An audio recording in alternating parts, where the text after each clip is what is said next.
Você já se perguntou como seria o Rio de Janeiro sem as vivências culturais e históricas da África?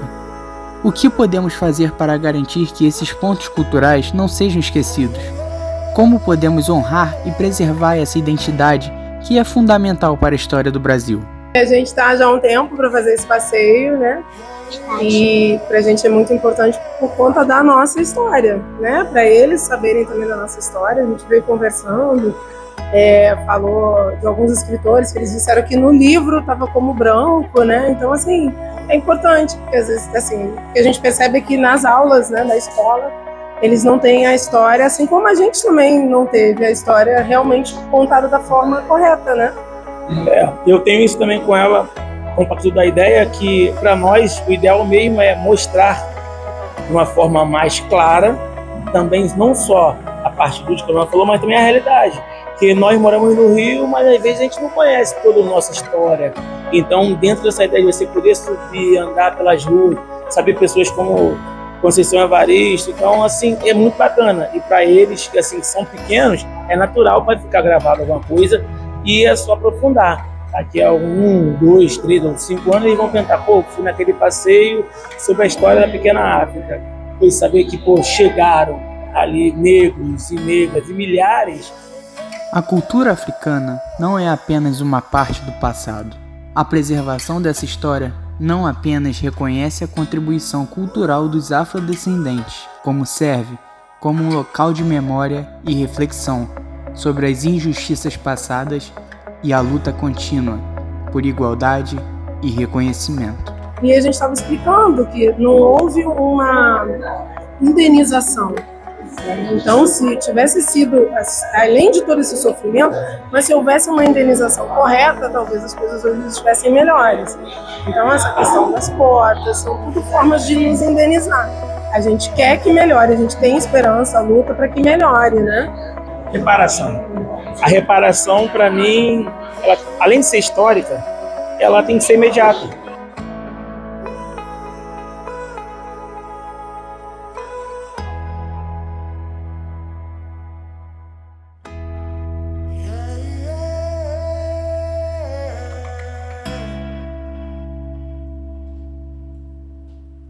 Eu costumo falar no circuito da herança africana sobre os diversos momentos de apagamento e daquilo que a gente chama de gentrificação hoje, quando populações inteiras foram expulsas, né, do Rio de Janeiro, do centro do Rio de Janeiro, como na reforma de Pereira Passos, a própria abertura da Avenida Presidente Vargas, e a gente teve, à época dos grandes eventos, também uma revitalização da área portuária, mas quando essa revitalização começa e começam até a ser implantados aparelhos culturais para diversão, como, por exemplo, o aquário, a roda gigante e outras coisas assim, a sociedade civil já estava bem mais organizada, né? Os grupos defensores da cultura afro-brasileira e do patrimônio histórico aqui da região, né, do Cardo Valongo já estavam bem mais organizados, a ponto de que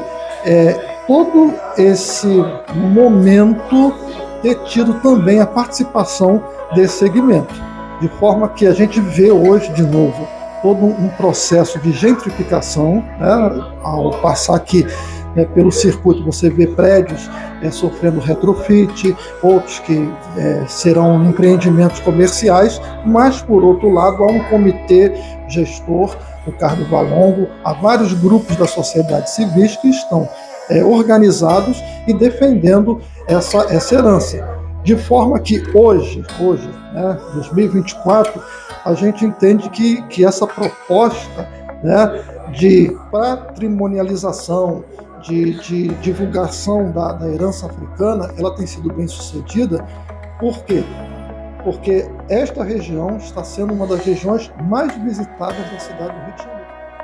No Instituto Pretos Novos, exploramos mais do Circuito Herança Africana em um percurso que permite revisitar a rica herança cultural africana e a reflexão sobre a importância de preservar nossa história, mantendo viva a memória e a identidade de um povo que tanto contribuiu para o que somos hoje. Particularmente nessa região da Pequena África, Praça Mauá, ali Largo da Prainha, Saúde e Gamboa, está muito ligado à construção da Avenida Perimetral. A Avenida Perimetral começou a ser construída na década de 1950, passou para 1960 e a última parte dela, 1970. E com a construção da Perimetral, que era uma avenida no alto, tudo que ficava embaixo foi sofrendo um abandono, um esvaziamento, se tornando uma área deteriorada, uma área de invasão, uma área, partes delas até ligadas assim, à prostituição, o que afastou e muito a população dessa região. Com a revitalização do centro, a inclusão da perimetral e todo o trabalho que foi feito nessa região para revitalizá-la, a gente tem visto uma volta gradativa, né, e substancial até, né, da população, das pessoas a esse lugar para atender os variados atrativos culturais que foram implantados aqui. Temos museus, temos um aquário, temos uma roda gigante, temos um mural, temos hoje uma oferta também muito grande de restaurantes, de bares, né, que fez com que essa região pudesse ser revitalizada. E particularmente, né, o Largo da Prainha e o samba na Pedra do Sal vão sofrer essa revitalização no período da pandemia, quando toda aquela área ali, né, vai começar a abrir bares e as pessoas têm vindo e têm frequentado, e é um novo local, assim, um novo ponto de cultura e de gastronomia no Rio de Janeiro, mantendo, né, a tradição antiga do samba na Pedra do Sal, que já é algo histórico. Passando por diversos locais, o circuito promove maior acesso ao conhecimento sobre a história da zona portuária do Rio de Janeiro, na perspectiva social e cultural de africanos, indígenas e seus descendentes no Brasil, a fim de contribuir para uma construção de uma reflexão crítica e uma sociedade mais justa e igualitária. Eu acho que hoje a gente tem conseguido manter a presença do público e as pessoas têm vindo a essa região para conhecer essa história. Ela vive nas práticas religiosas, na música e nas artes que continuam a florescer, especialmente em locais como o Instituto Pretos Novos. A herança religiosa mantém uma conexão espiritual profunda com os ancestrais africanos. E o Instituto não tem o reconhecimento do Estado brasileiro. Você tem um circuito, um corredor de memória. O Instituto ele não tem uma verba direta do poder público. Parlamentares destinam verbas para ajudar o Instituto, mas sem interesse político. É numa forma desse Instituto aqui, que é um acervo da humanidade, gente. Porque, querendo ou não, o Valongo, no meu ver, como historiador, ele só é mais um porto escravagista no mundo. O que faz o tombamento da região para ser o complexo do Valongo e o Cais do Valongo como patrimônio da humanidade é o IPN, é o cemitério dos Pretos Novos. Aqui você tem um fato, quando você olha aquelas ossadas, você fica assim, meu Deus, são pessoas, mas que foram tratadas pior do que um objeto. Porque eu acho que essa cadeira que eu estou sentado, eu não a trato do jeito que eu tratei aquelas pessoas.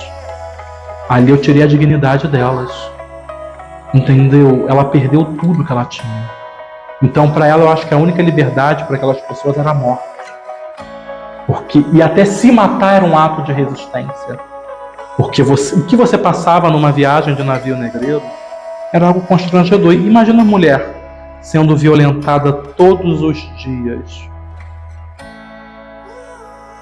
Tudo que interessa a um grupo de pessoas que tem interesses financeiros, como sempre, né? É que eu falo, um tipo de escravidão. O carnaval é uma escravidão, né?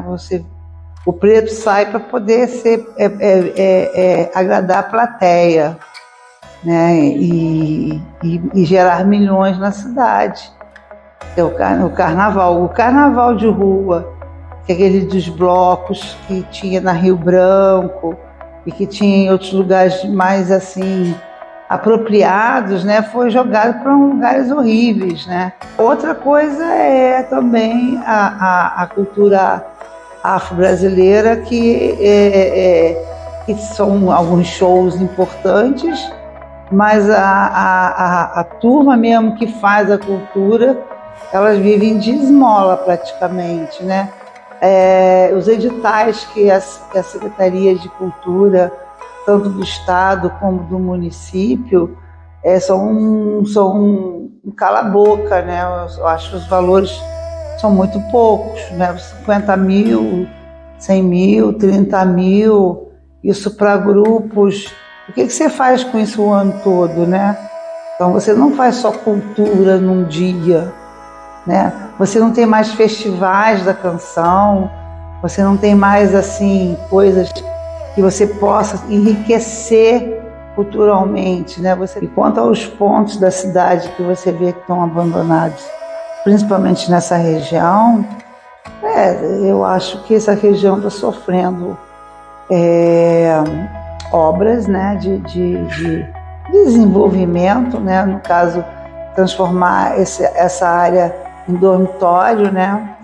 Porque para você mandar preservar o antigo, é muito fácil você botar isso no papel. Preserva as fachadas das ruas tais e dos números tais, né? Decretando isso ou transformando isso numa lei. Porém, você tem ideia de quanto custa para consertar uma fachada antiga? É muito caro. É muito caro que o proprietário não tem esse dinheiro. É tão caro que quase que você compra um apartamento. Aqui sempre teve vida, né? Porém, como era um lugar de resistência, aqui era um lugar que foi esquecido propositalmente, né, por uns governos passados, principalmente da ditadura. Então você não tinha obras, você não tinha acesso a uma série de coisas, né?